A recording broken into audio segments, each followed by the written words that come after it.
Hi friends, இன்றைக்கி morning routine தான் பார்க்க போகிறோம். காலையிலே எந்திரிச்சு வந்தோடனே நட்ஸு தான் அரைச்சி எடுத்துக்க போகிறேன். நட்ஸு பார்த்தீங்க அப்படின்னா நான் டெய்லி எடுத்துக்க மாட்டேன், ஒரு நாள் விட்டு ஒரு நாள் தான் எடுத்துப்பேன். காலையிலே எம்டி ஸ்டொமக்காக இருக்கும்போது நீங்கள் இந்த நட்ஸ் எடுத்துக்க வேண்டாம். ஃபஸ்ட்டு நீங்கள் வந்து தண்ணி குடிச்சிட்டு அதுக்கப்புறம் எடுத்துக்கோங்க. நட்ஸாக இருந்தாலும் சரி, இல்லை காஃபி இந்த மாதிரி எதாக இருந்தாலும் சரி, நீங்கள் ஃபஸ்ட்டு தண்ணி எடுத்துக்கோங்க. அதுதான் நம்ம குடலுக்கு வந்து ரொம்ப நல்லது. அதலைக்காய் எப்போவுமே நீங்கள் வாங்கின உடனே காம்பு அஞ்சு வச்சுருங்க. இல்லை அப்படின்னீங்கன்னா உங்களுக்கு அது வந்து வெடிச்சு போகும். வெடிக்கும் போது நம்மளுக்கு வந்து அது ஃப்ரை பண்ணும்போதோ இல்லை குழம்பு வைக்கும் போதோ நல்லா இருக்காது. இது வரைக்கும் நான் அதலைக்காய் வந்து குழம்பு வச்சதில்லை, கூட்டு மாதிரி தான் வச்சுருக்கேன். இதுதான் ஃபஸ்ட் டைம் வந்து நான் குழம்பு வைக்கிறேன். ஆனால் டேஸ்ட் பார்த்தீங்க அப்படின்னா சூப்பராக இருந்துச்சு. கண்டிப்பாக அந்த ரெசிபி நான் உங்களோட ஷேர் பண்ணுறேன். ஓகே ஃப்ரெண்ட், இன்றைக்கி நான் என்ன லஞ்செலாம் செஞ்சுருக்கேன்னு பார்க்கலாம்.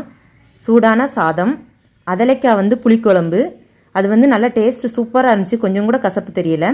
அதுக்கப்புறம் ரசம், சிறுகிழங்கு பொரியல். ஏன்னா நம்ம ரசம் வைக்கும்போது சிறுகிழங்கு பொரியல் வச்சா சூப்பராக இருக்கும். அதுக்கப்புறம் அவிச்ச முட்டை. இன்றைக்கி ஸ்பெஷல் இதான். வீடியோ பிடிச்சிருக்குன்னு நினைக்கிறேன். வீடியோ பிடிச்சா லைக் பண்ணுங்கள். பாய்.